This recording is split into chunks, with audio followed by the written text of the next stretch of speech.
it low while I pop a bottle off of ya. Chain swinging, clang clang, and it costs a lot. Bitch, I'm always at the guala, yeah, and you are not badass beat. Keep on going till you hit the spot. Whoa, I'm a big bag hunter with the bow.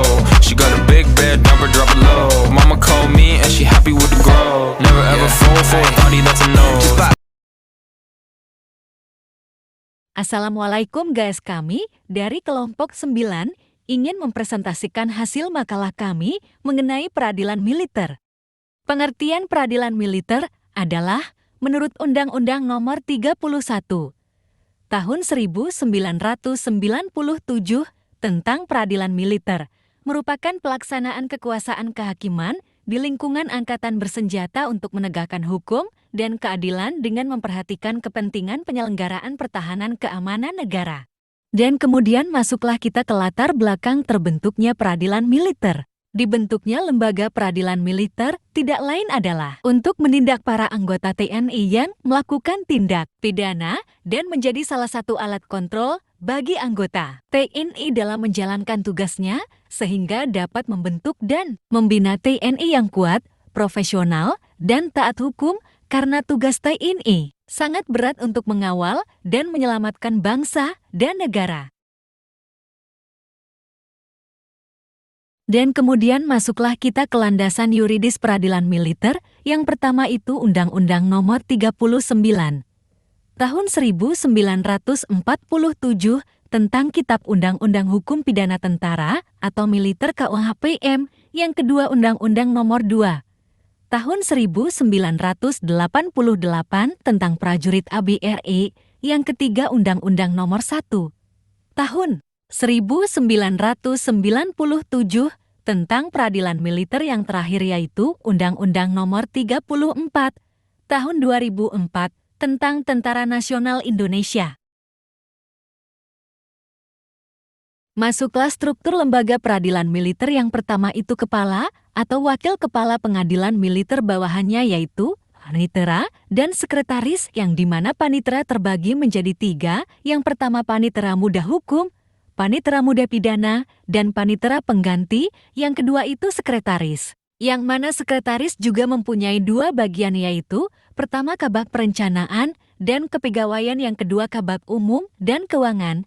Di dalam kabak perencanaan dan kepegawaian terdapat ada 2 bagian juga, yang pertama kasubag rencana program dan anggaran, yang kedua kasubag kepegawaian dan teknologi informasi. Nah, di dalam kabak umum dan keuangan juga terdapat 2 bagian, yang pertama kasubag tata usaha dan rumah tangga, dan yang kedua kasubag keuangan dan pelaporan. Dan kemudian masuklah kita kewenangan dan kompetensi peradilan militer. Yang pertama kompetensi absolut, yang dimana terdapat 3 poin. Pertama, mengadili tindak pidana yang dilakukan oleh seseorang yang waktu melakukannya tindak pidana. Yang kedua, memeriksa, memutus, dan menyelesaikan tata usaha angkatan bersenjata. Yang ketiga, menggabungkan perkara gugatan ganti rugi dalam perkara pidana yang bersangkutan. Nah, kemudian masuklah kita ke bagian nomor 2, kompetensi relatif. Terdapat pada pasal angka 1 mengenai kompetensi relatif peradilan militer bahwa yang pertama tempat kejadiannya berada di daerah hukumnya, yang kedua terdakwa termasuk suatu kesatuan yang berada di daerah hukumnya. Selanjutnya kedudukan peradilan militer di Indonesia. Peradilan militer dalam sistem ketatanegaraan berdasarkan pasal 5 Undang-Undang Nomor 31 Tahun 1997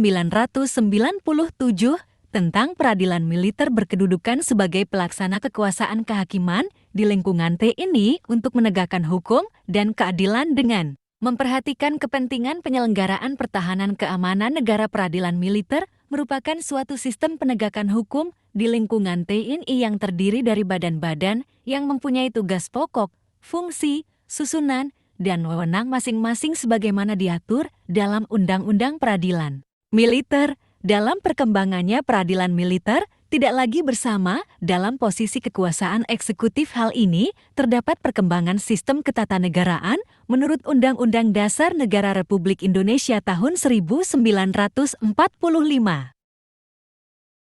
Dari semua penjelasan yang ada, kami bisa menarik kesimpulan bahwa militer merupakan pelaksanaan kekuasaan kehakiman di lingkungan angkatan bersenjata untuk menegakkan hukum dan keadilan dengan memperhatikan kepentingan penyelenggaraan pertahanan keamanan negara. Susunan peradilan dalam lingkungan peradilan militer dijelaskan pasal 12 Undang-Undang Nomor 31 Tahun 1997 tentang peradilan militer, terdiri dari pengadilan militer tinggi, pengadilan militer utama, dan pengadilan militer pertempuran.